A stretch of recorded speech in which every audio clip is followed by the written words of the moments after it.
Yes, and good morning. It's me, Kenny Polcari, and today's Thursday, June 13th, 2024, and I am your host of the party, and what a party it has been. So let's talk about the things that you need to know to get your day started. Well, if you paid attention to yesterday, you realize that the CPI came in softer than expected, which was a surprise to many, myself included. And the FOMC revises their dot plot. The S&P and Nasdaq make new highs again in 2024. The others, not so much.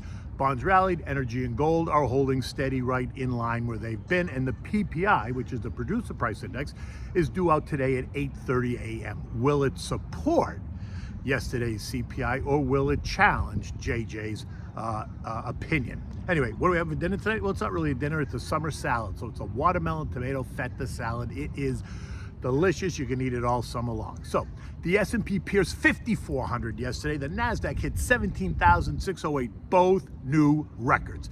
It's the morning after, and they are still celebrating. The CPI came in softer than expected, which is bullish. As I noted yesterday, it was the drop in energy during the month of May that offset those sticky higher prices in housing, food, insurance, utilities, etc.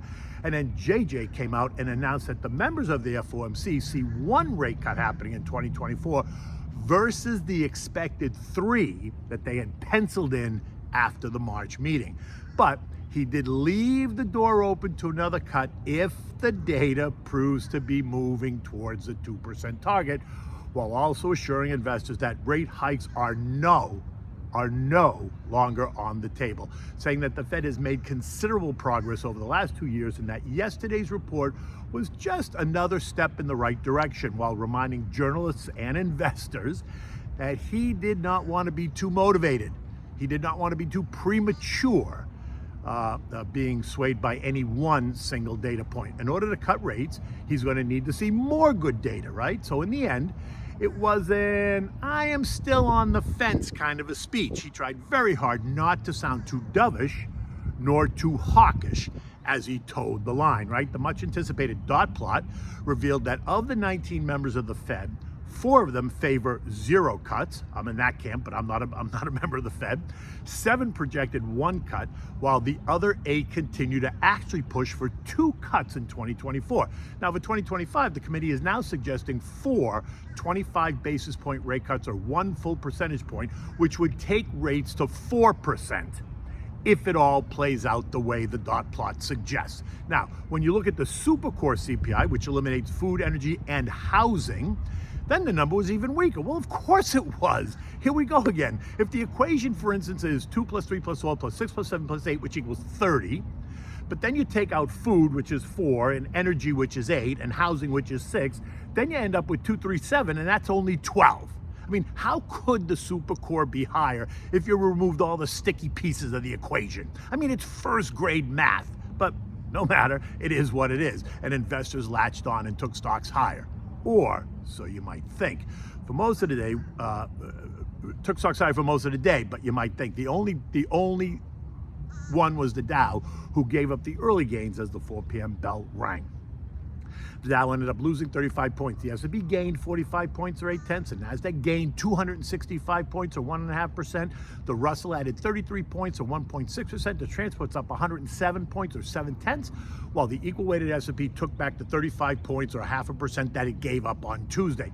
Now, what's really interesting is if you look under the sheets, you would expect to have seen all the sectors racing ahead, but you would be wrong. Of the 11 S&P broad sectors, only 5 of them, 45%, rose, while the other 6, 55% of them, declined, which speaks to the ongoing underlying concerns that investors are still harboring. And it also speaks to the broad rally that we've seen over the past month as trader types try to handicap what JJ was going to say, what the CPI would reveal, and what today's PPI will reveal. Naturally, in the lead was tech. Right, the XLK up 2.2%. Blowout earnings from Oracle, which added 13.25%, clearly helping the sector, along with more upside action from Apple, which was up 3%, Nvidia up 3.5%.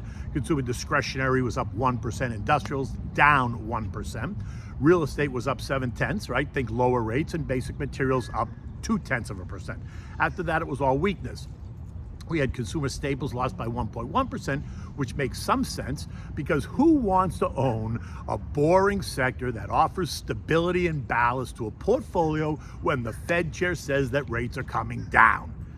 That's really a rhetorical question, but one way or the other, it makes no sense to me, but it is what it is. Energy, right, they actually lost 1% after we got some new news that U.S. crude inventories rose by 4.1 million barrels per day last week, on top of the 2.1 million barrels a week before. And that suggests waning demand, or at least to some people it suggests waning demand. Utilities gave back 0.6, healthcare and communications both gave up 0.2, and financials lost 0.1%. Now, we also saw strength in home builders. The XHB rose by 3.5%. Again, think lower Fed funds rates, which should send mortgage rates plunging, and that should give a boost to housing construction, the whole housing construction industry, and all the parts that go with it. Right? Because when you think about it, you're not just building 4 walls and a roof. You got to think appliances. Whirlpool was up 6.2%. Roofing. The Beacon was up 5.4%. AC and heating. Train was up 2.2%. Flooring. Floor and decor was up 5.2%. Paint. Sherwin-Williams up 1.1%. Furnishings. Ethan Allen up 2.7%. Cabinetry, wallboard, bath fixtures, lighting fixtures, and the list goes on, right? You get the point, don't you? Retail, the XRT was up 0.6. Airlines, jets up 1.7%. Semis, SMH up 3%.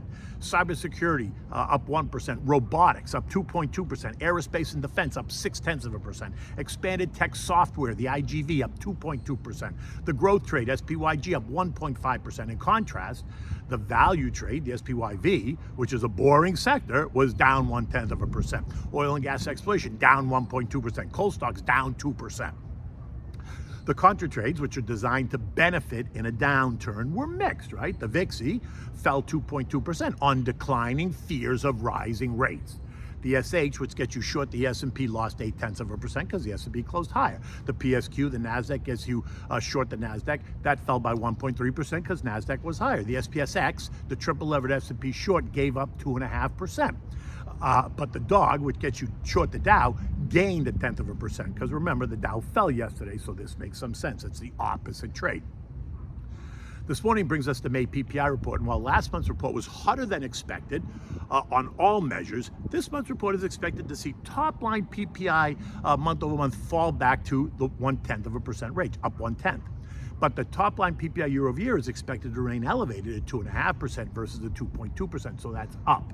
And if you take out food and energy, we should see core month over month go up 0.3% versus up 0.5 last month, and core year over year of up 2.5% versus 2.4%. So it's a little bit elevated. And so this continues to offer a reason for JJ's caution, because remember, higher PPI numbers ultimately flow through to the consumer over 4 or 5 weeks, unless those producers choose to eat those higher costs, which I don't think is happening. In the end, do not downplay the role that politics is going to play in the next couple of reports ahead of the election. Jojo needs to see energy prices collapse and interest rates retreat, because as we saw yesterday, lower energy prices can offset higher other prices, giving us the illusion that inflation is under control. But food, utilities, insurance, autos, housings are not moving lower, just FYI. They're remaining sticky. They're not going up, but they're remaining sticky.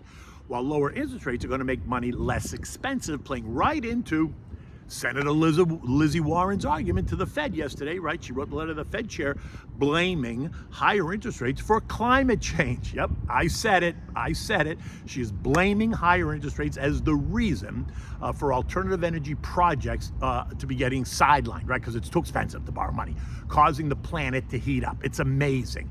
It's really amazing. I wonder what brain surgeon on her staff wrote that letter that she signed, because I would like to think that that was not her original thought. Well, maybe it was. I would just caution, while it appears that it was all good, there remain underlying concerns about the economy, the Fed, the recent rally, the absence of any real pullback, and consolidation. Look, while the S&P is up 13.5% year to date, and the Nasdaq's up 17.3% year to date, we're seeing the Russell, which are the small and mid caps, struggling at only up 1.5% year to date. Transports are down almost 5% year to date, and the Dow Industrials is just above the unchanged line at up 2.7% year to date.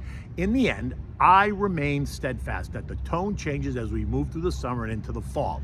So I am not changing my mind yet. I'm still in the no-cut camp. But remember, He did not say that the Fed was going to cut rates one time this year.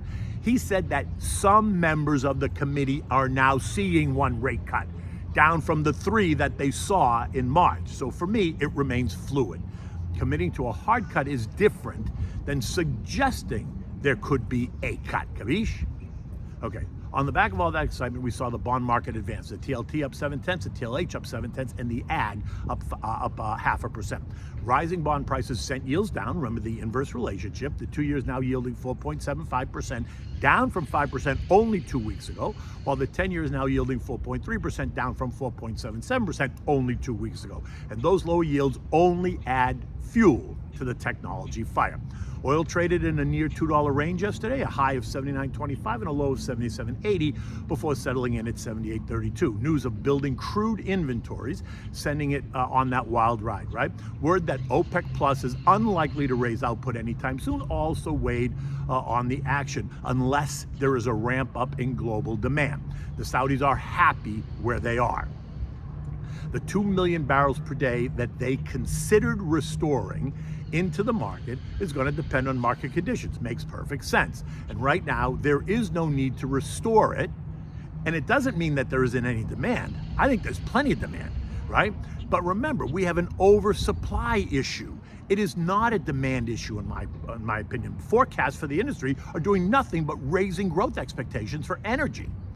But the non-OPEC members, so think US, Canada, Brazil, are pumping oil and raising supply that OPEC cannot control. And so in my mind, it's much more of a supply issue than it is a demand issue. Gold also went in a wild ride, trading as high as $23.58 and as low as $23.23 before settling in at $23.54. This is the gold bugs dissected and digested the latest Fed smoke signals. Did he say they will cut, or did he say they might cut? Is it really just one, or could it be none? Again, while it all seemed clear, maybe it isn't so clear. And so gold, like stocks, continues to thrash around as it tries to make sense of the data. This morning it's down $24 at $23.30 an ounce, leaving us solidly in the $2,300, $2,400 trading range that I've been talking about for weeks now. U.S. futures this morning are mixed. Dow futures down 120, S&P's up 2, Nasdaq up 101, the Russell's down 10. You should not be surprised at all. Investors and traders have had a chance to digest the news, and they once again remain mixed, right? Besides the fact that the dot plot was marginally hawkish, right? It went from maybe 3 cuts to maybe 1 cut, right? That's moving in the wrong direction. They wanted to see 4 cuts. In any case, today's PPI report is going to shed more light on the economy and inflation. While JJ welcomed the latest CPI report, he made it clear that it was not enough to warrant a hard rate cut just yet. European markets are all lower. Italy's down 1.2%. Germany, Spain, and France all down 1%. And the Eurostoxx is down 0.9%. This after we saw kind of those markets rally, and then we had all that political upheaval over the weekend. The S&P is now in another new century, closing up 45 points to end the day at 54.21, taking us up and through 7 century marks this year. Recall, on January 1st, the S&P was standing at 47.69, and as of last night, it's at 54.21. That's a 700-point advance. And to think, rates are at 5.25%. So much for that restrictive argument as the market kisses new highs. In any event, while it feels good for the market to rally, because you're invested, so you're participating, it's all good, it doesn't mean it's time to go to sleep. It just means you need to be actually more vigilant. Add where you see opportunities, for sure, and trim if it has become overweight. If you think it has become overweight in your own portfolio, only you know for sure. It's like that 1960s commercial, Clairol commercial, only your hairdresser knows for sure. Remember, consider your time frame, consider who you're investing for, and then talk to your advisor. Call me to discuss. I'm always happy to discuss a long-term game plan and help you create long-term and generational wealth.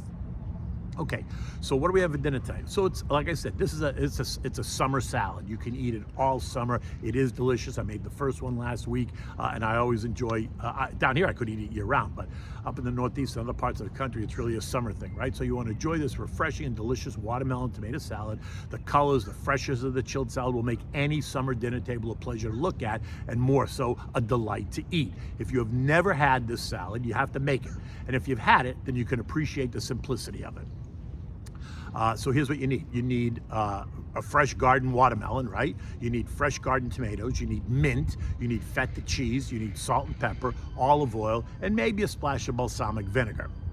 You want to cut your tomatoes in half, and then you want to slice the halves into slices, right? So you get slices of tomato. Next, you want to slice your watermelon, cut it away from the rind, cut it into cubes that are like bite-sized cubes, not big, huge cubes, just bite-sized cubes. You want to put that in a large bowl. Now add your tomatoes to the watermelon, right? Everything should be, the watermelon should be chilled, the tomatoes will be chilled once you stick it in the fridge. Then you want to add the crumpled feta cheese, some chopped fresh mint, drizzle it with a little bit of olive oil and maybe a slash of balsamic, but just do it light, just do a little bit of balsamic. You can season it lightly with salt and pepper, but don't overdo it, right? You can also hit it with a smidge of sugar if you want. Cover it with saran wrap, place it in the fridge and let it get nice and chilled. Only take it out of the fridge when you're ready to eat it, because on a hot summer day it'll warm up pretty quickly. And the beauty of this is that it's cool and refreshing. So you want to try to keep it cool until you're just ready to eat it. It is spectacular. In any event, the day is just about to get started. Until tomorrow, take good care.